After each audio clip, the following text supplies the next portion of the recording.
আসসালামু আলাইকুম ওয়া রাহমাতুল্লাহ। সম্মানিত ভিউয়ার্স, কেমন আছেন সকলেই? আশা করি ভালো আছেন। তো ভিউয়ার্স, একটা ভিডিও নিয়ে আগমন করলাম। আগামীতে জনগণ কোন পক্ষে কাজ করবে এটা জনগণের অধিকার, জনগণই ভালো জানে। কাদেরকে ভোট দিবে আর কোথায় ভোট দিলে কি অবস্থা সৃষ্টি হবে সেটা জনগণরা ভালো জানে। আমরা আগামীতে যারা নির্বাচনে ক্ষমতায় আসবে এর কিছু সত্যতা আপনাদের সামনে তুলে ধরছি। এই সত্যতা যাচাই বাছাই করবেন, এরপর কাদেরকে ভোট দিলে উপকার হবে আর কাদেরকে ক্ষমতায় বসাইলে আপনারা ঠিকঠাক মতো চলাফেরা করতে পারবেন, বাক স্বাধীনতা আপনাদের থাকবে। এটাই এখন বর্তমান সময়ের পরিস্থিতি বলে দেয়। যারা ক্ষমতা না পাওয়া সত্ত্বেও ক্ষমতার দাবিদার, কেউ এখানে সেখানে উলটপালট কথাবার্তারা, ক্ষমতায় না যাইতেই যদি তাদের অবস্থা হয় এই, ক্ষমতায় গেলে তাদের অবস্থা হবে কি, সেটা এখন থেকেই ডিসাইড করা দরকার। আপনি তাদের সাথে থাকবেন কি থাকবেন না এখন থেকেই আপনাদের ডিসাইড করা দরকার।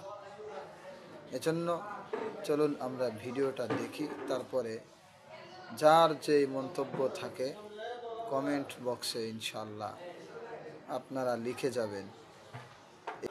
তো চলেন ভিডিওটা দেখি। সমস্ত ইসলামিক জোট ঐক্য করলে সমস্ত কে জামাত, হেফাজত, ইসলামী আন্দোলন, ইসলামী ঐক্য জোট যারা ও মজলিস, হ্যাঁ, ওরা সবাই মিলে যদি একদম সাংঘাতিক ঐক্য করতে পারে এবং বিদেশের ইসলামী মুসলমান দেশের মধ্যে ইরান টিরান কিছু আছে, তারা যদি তাদেরকে সাপোর্ট টাপোর্ট দেয় তাহলে 11-12% ভোট তাদের পক্ষে আসতে পারে সর্বমোট। তাও আসবে না, ম্যাক্সিমাম বললাম। আমি চ্যালেঞ্জ করলাম, এটা আমি চ্যালেঞ্জ করলাম। যদি সামরিক বাহিনী এবং প্রশাসন, সিভিল প্রশাসন কাউকে ভোট লুট করে না দেয়, তাহলে সমস্ত ইসলামিক দল এক হয়ে 10% ভোট পাইলে পরে আমার মনে হবে তাদের অস্তিত্ব এই দেশে আছে। সমস্ত ইসলামিক জোট এক হইয়া 10% ভোট পাইলে। অনেকে বলছে যে জামাত ক্ষমতা যাচ্ছে।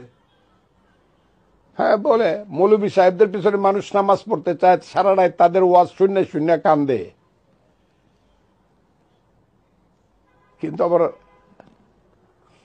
আর বললাম না, তাদের হাজার হাজার মানুষ হয়, 10 লাখ মানুষ হয় না 88 পীর সাহেবের দরবারে, কিন্তু ভোট পায় তার ছেলে দাঁড়ালে 7,000।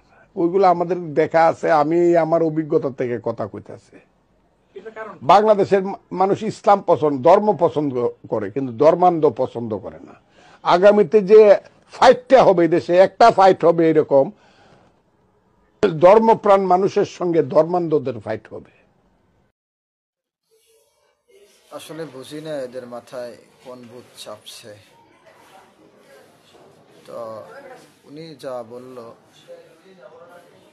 বাংলাদেশের যত ইসলামিক দলগুলো আছে সমস্ত দলকে কটাক্ষ করেই উনি কথাগুলো বলল। তো আগামীতে মুসলমান বাংলাদেশের জবাব দিবে যে তাদের অবস্থানটা কি, ইসলামিক অবস্থান হবে নাকি অ-ইসলামিক অবস্থান হবে, সেটা ভোটের মাধ্যমে, ভোটের ব্যালটের মাধ্যমেই জবাবটা আগামীতে জনগণ দিবে ইনশাআল্লাহ। এই আশা ব্যক্ত করেই আজকের মতো বিদায় নিচ্ছি।